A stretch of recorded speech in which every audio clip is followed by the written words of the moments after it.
News 16 Kerala. Oman കടലിൽ America എന്ന കപ്പൽ കൂട്ടിയിടിച്ചു കത്തി. ഒമാൻ ഉൾക്കടലിൽ അമേരിക്കൻ എണ്ണ കപ്പൽ മറ്റൊരു ടാങ്കറുമായി കൂട്ടിയിടിച്ച് വൻ അഗ്നിബാധ. യുഎയിലെ കോർഫക്കാന് 24 നോട്ടിക്കൽ മൈൽ അകലെയാണ് പ്രാദേശിക സമയം പുലർച്ചെ 1:40 അപകടമുണ്ടായത്.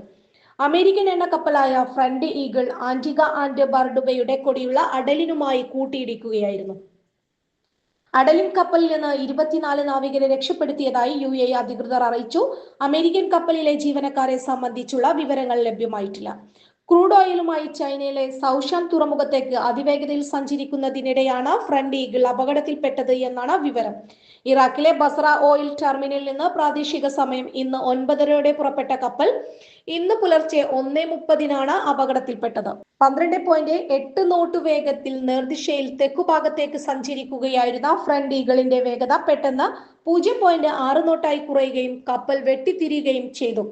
ഗോർഫക്കാനിൽ നിന്ന് സൂയസ് കനാൽ ലക്ഷ്യമാക്കി നീങ്ങിയ അഡലിനിലെ നാവികർ തൊട്ടുമുന്നിലെത്തിയ ശേഷമാണ് ഭീമൻ ടാങ്കർ കണ്ടത്. അമേരിക്കൻ കപ്പലിലെ എഞ്ചിൻ തകരാറോ നാവിഗേഷൻ ഉപകരണങ്ങൾ പ്രവർത്തനക്ഷമം അല്ലാതിരുന്നതോ ആണ് അപകട കാരണമെന്ന് വിദഗ്ധർ പറയുന്നു. കപ്പലുകളിൽ തീ പടരുന്ന ദൃശ്യങ്ങൾ സമൂഹ മാധ്യമങ്ങളിൽ പ്രചരിച്ചു.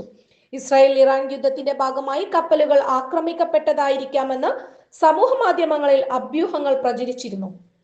News 16 news desk. പക്ഷമില്ല, വിവേചനമില്ല. നേരിനൊപ്പം, നാടിനൊപ്പം, നാട്ടുകാർക്കൊപ്പം. News 16 Kerala channel.